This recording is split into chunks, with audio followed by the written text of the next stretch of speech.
let's go to this screenshot or something like that, or... And then I'm going to cut to the screenshot. But I'm going to talk about these 9 steps that I just showed you are the basic 9 steps that you use to program any piece of T1 equipment.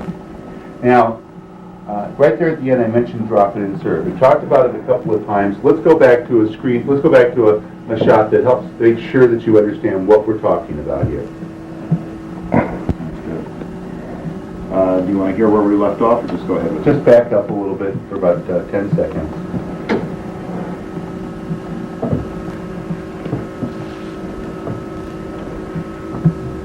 The balance of all of this will now be shot out the back through the T1 DSX to the PBX. Okay. All right, here we go.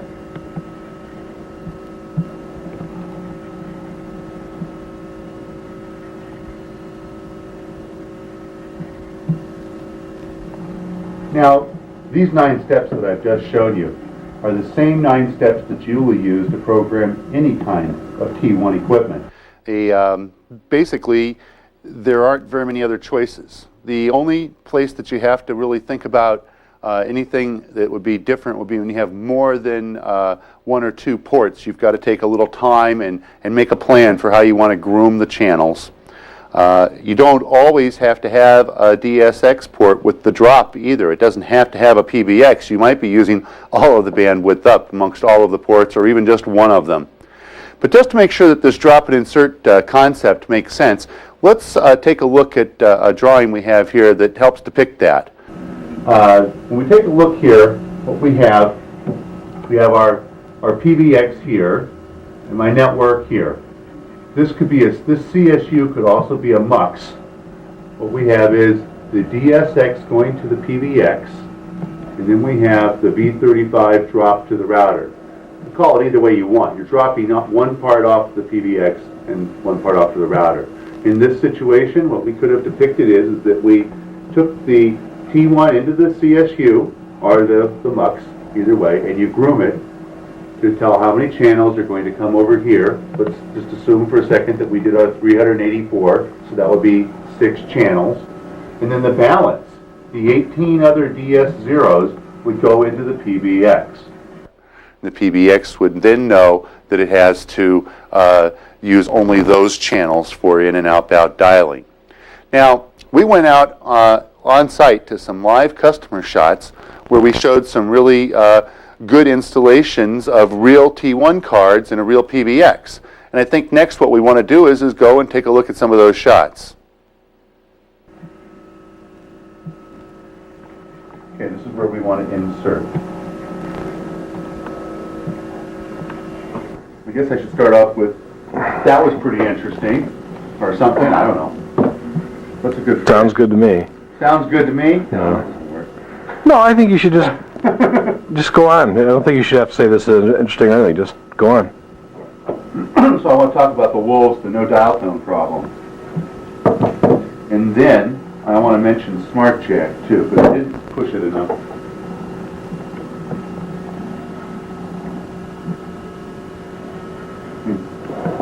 So we want to set up that shot under the camera, or...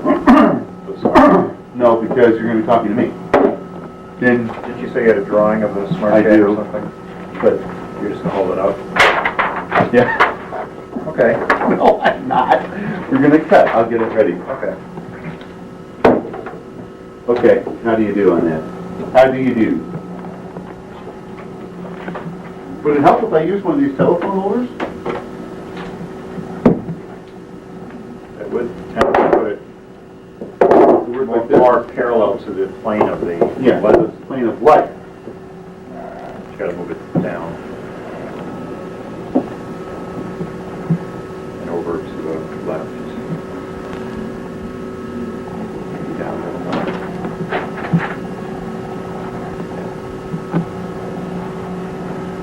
How's that? No, too far. Okay, right there. Perfect. A little bit high. Oh, that's okay. There's nothing at the bottom to see. It's fine. A codec is a coder-decoder. A coder-decoder, or codec, takes a stream of information, and in this case we were talking about analog voice, and it encodes it into a digital stream of ones and zeros, as we talked about, and then the transmission, going back over here to our shot to see how it looks, and through the transmission is the T1, T2, T3 type carrier, the transmission, and then it's decoded. So a codec is what's included in here, and it's the coding and decoding. I think that pretty much explains in detail the overall theory and concept of how this works. So we're going to start on what? Why don't we start on the picture, because I think that might be a more interesting transition, right? Oh yeah. Okay, so PBX internetworking. And then we're going to come back to you. And See, then we to just that, finished explaining that stuff on coding, decoding, explaining. Okay, now I'm going to start off with, and here's another application that you'll be asked to be involved with, or whatever.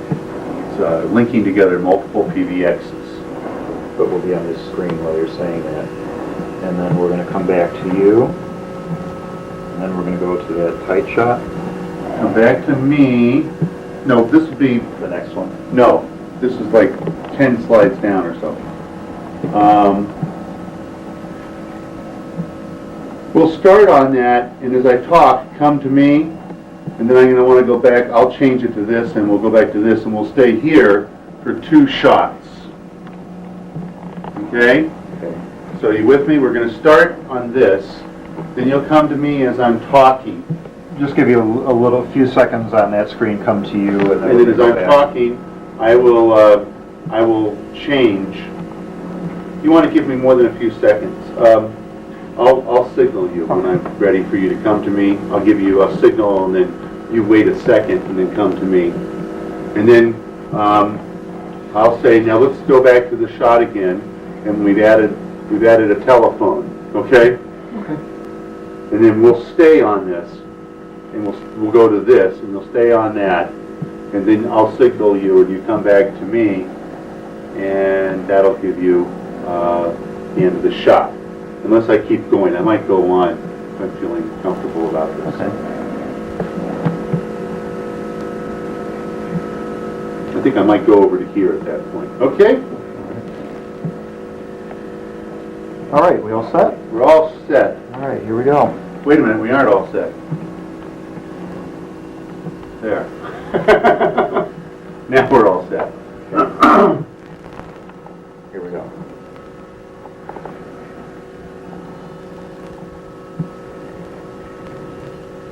Linking together multiple PBXs has a number of basic advantages. Centralized management, you can even have a centralized attendant. You can have different inter-office communications is easily handled over the private network facilities. There is also the ability to have on-net and off-net calling if you're utilizing least cost routing so that you can have the best possible cost savings. And we're going to show you exactly how that works. If we go back to the screen, we've added a telephone here to each site and a private numbering plan.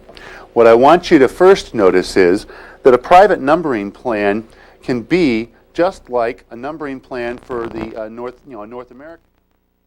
Here's a local area network, Ethernet drawn with a single line. The little squares depict nodes. This might be a workstation or a PC connected to the network. This box here is a router. A router is a device that forwards and filters packets. What it does is very simply sit here on the Ethernet, and every time a packet goes by, What happened on some of the transitions is I would see your expression wanting me to come back to you, and it'd take me a second to do it, and then because I didn't come back right at that point, you go like this, and that was right at the time I was doing it. And so I saw that, but I don't bit think of a wait here. I don't know. It's coming up right here. I saw that. I thought it was okay, but go ahead and let's see it. It says, Yeah, I you saw never that. really, No, I want to hear notice this part from that, just before the wave on. And that's how the traffic gets over there. So, to summarize, we've got the router and we've got the network. The router learns addresses.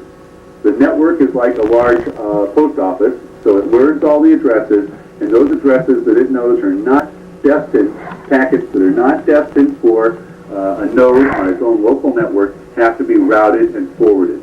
So the reason that's important is because we're talking a little bit about bridging examples, and I wanted you to... It's really important that if anybody knows that they want to do one of these, they buy 3 or 4 shirts exactly at the same time, just like you did. That's what I did, Yeah, yeah. but I did. So I had to leave my clothes here overnight, and they're really cold when you put them on. So it will match up perfectly with the same technology that's going to be deployed in the public network, and this will make things work very smoothly, very quick and easy for people. I think the public network might be where I want to cut it. Your voice is coming up, but I know, but it's all right. I mean, if you cut it Perfectly there, with the same technology that's going to be deployed in the public network. there, perfect. Yeah, sure.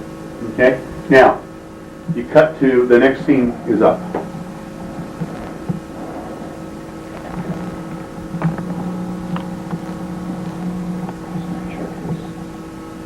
The same technology that's going to be deployed in the public network. So now there you got a breath. No.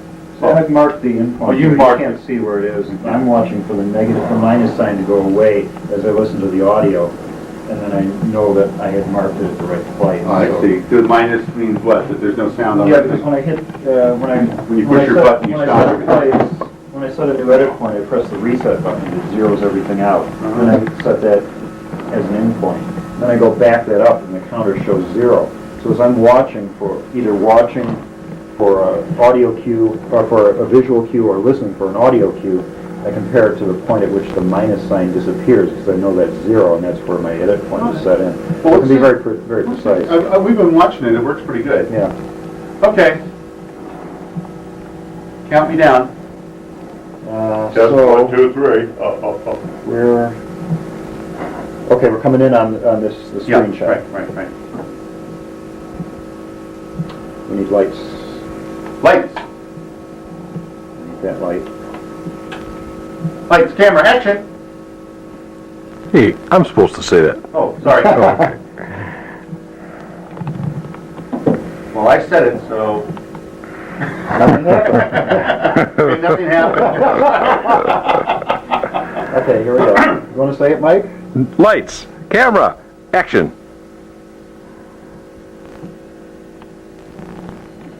Technology that's going to be deployed in the public network. Let's review for a second. Sorry. Hello, what happened? I was going to try and tell you that, but I thought maybe you had it automated. He left the microphone, the speaker turned up there on the monitor. Okay, here we go again. Oops. Here we go.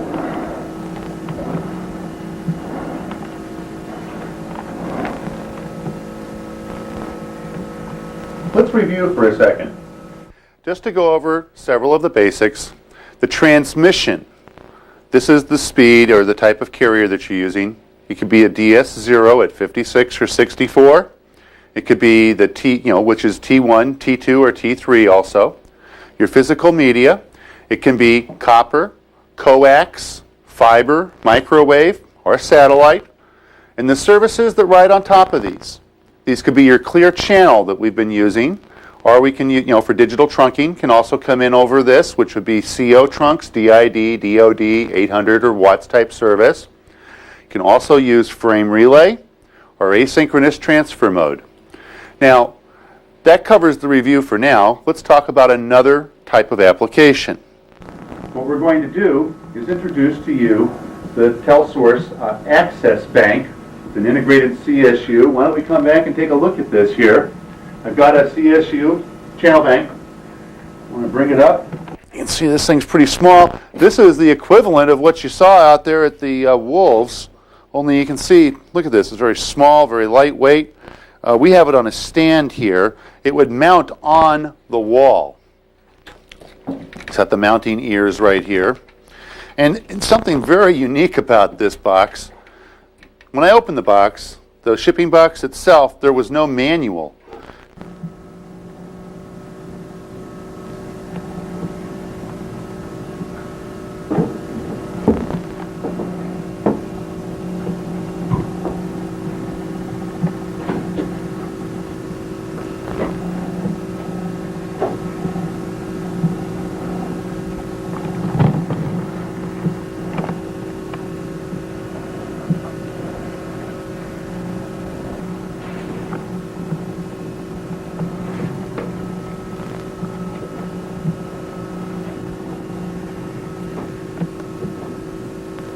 Get this one, see if this is right. When you say you're going to talk for a second, you're going to talk for a second with that screen up? Yeah, I'll talk. I'm going to talk here. I will flip to this. I will talk, and then I'll say, let's go look at this configuration sheet. Move over there. Here. Let's see, I want to have it lined up. So I guess that's what I'm seeing here on the screen. Okay, that's fine. Then we're going to go to this camera for this.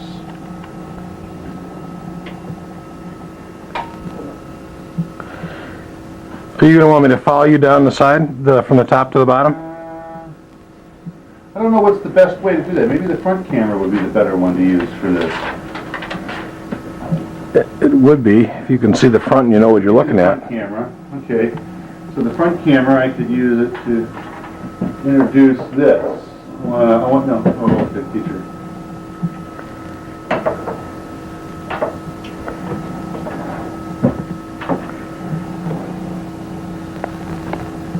I can't really see it. I wanted to do show and telling. I need this camera. Okay. Okay, let's check this camera out. Okay, good. With the inserted stuff. Okay, good. This is going to be perfect timing. Once again, I'm very good at figuring out my time. Well, if it ends up being 3 hours, we'll just No, it charge won't twice be. as much. It won't be. Okay.